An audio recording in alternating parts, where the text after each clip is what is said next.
1993 में बम धमाके वाले दिन बाबा साहेब ठाकरे के बयान ने मुंबई अंडरवर्ल्ड को एक नया नाम दिया, एक ऐसा नाम जो मुंबई की मिट्टी से निकला और संसद की दहलीज तक पहुंचा। मुंबई का सुपारी किंग, जिसने दाऊद के लिए उसके सभी दुश्मनों को मार दिया, लेकिन बाद में वो खुद ही दाऊद का सबसे बड़ा दुश्मन बन गया।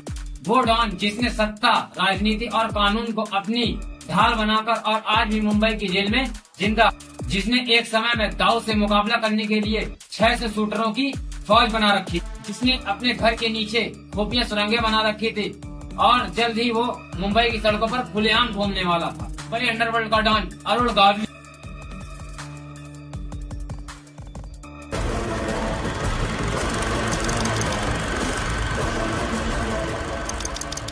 70 और 80 का दौर मुंबई अंडरवर्ल्ड के लिए एक संक्रमण काल था। मुंबई के असली डॉन अपनी सीटें छोड़ रहे थे और दाऊद जैसे नए खिलाड़ी उभर रहे थे। यह वह समय था जब मुंबई शहर कॉटन मिल्स का हब हुआ करता था, लेकिन धीरे धीरे ये शहर बदल गया। मिलें बंद हो गए और लाखों लोग बेरोजगार हो गए। इन मजदूरों में से एक अरुण गावली भी था, जो क्रम्पटन ग्रिप्स मिल में काम करता था। यहाँ उसकी मुलाकात सदा पावले राम नाइक और बाबू रेसिम से हुई, जिन्होंने उसे अपराध की दुनिया से परिचित कराया। लेकिन गावली को जल्द ही समझ आ गया कि इस धंधे में मसल्स पावर कितना जरूरी है। उस समय मुंबई में हो रहे पलायन के कारण महाराष्ट्रियन लोगों को नौकरियां नहीं मिल रही थी, जिससे लोग काफी नाराज थे। गावली ने महाराष्ट्रियन असंतोष और बेरोजगारी से उत्पन्न भेदभाव की भावना का फायदा उठाया। बाबू रेसिम, राम नाइक और अरुण गावली की गैंग ने मिलकर अपनी गैंग का नाम BRA गैंग रखा। नए नाम और नए गैंग की मदद से गावली ने रियल एस्टेट के कारोबार में खुद को अमीर और ताकतवर बना लिया। लेकिन कहते हैं कि अपराध की दुनिया एक ऐसा दलदल है जिसमें कोई एक बार जो घुस जाता है वह कीचड़ में फंस जाता है। अरुण गावली के साथ भी ऐसा ही हुआ।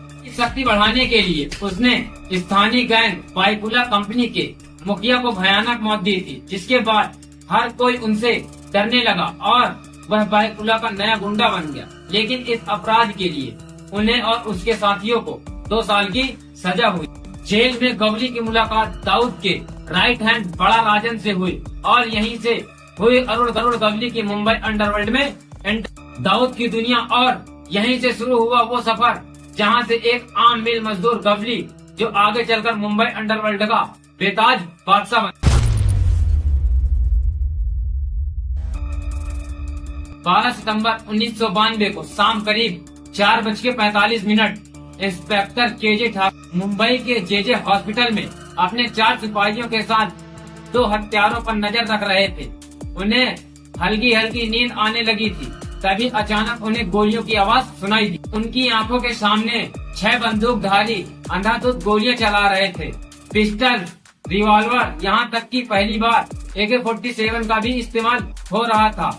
उसी रात JJ हॉस्पिटल में करीब 500 गोलियां चली, जिसमें पुलिस अधिकारियों और आम लोगों की मौत। यह पहली बार था जब मुंबई में इस तरह का हमला देखा गया और ये सब इसलिए हुआ क्योंकि दाऊद अरुण गावली से बदला लेना चाहता था। दरअसल जेल में बड़ा राजन से मुलाकात के बाद गावली जल्दी दाऊद की गैंग का अहम हिस्सा बन गया। इसी के दशक की शुरुआत में गावली ने दाऊद के लिए कई भाड़े के हत्याएं भी की, उसके सभी दुश्मनों को सफाया भी कर दिया।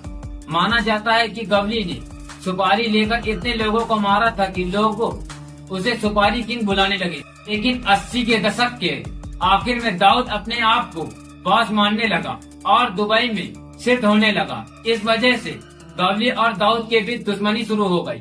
दोनों अलग हो गए और भयानक गैंगवार शुरू हो गए। एक के बाद एक दाऊद ने गावली पर इतने बेरहमी से हमले किए कि गावली का गैंग लगभग खत्म हो गया। BRA गैंग से लगभग बाबू रेसिम और राम नायक दोनों की मृत्यु हो गई। गावली के सबसे बड़े सलाहकार अशोक जोशी को भी दाऊद ने मरवा दिया था। लेकिन गावली ने भी दाऊद को कमजोर करना नहीं छोड़ा। मुंबई की सड़कों पर खून बहता रहा।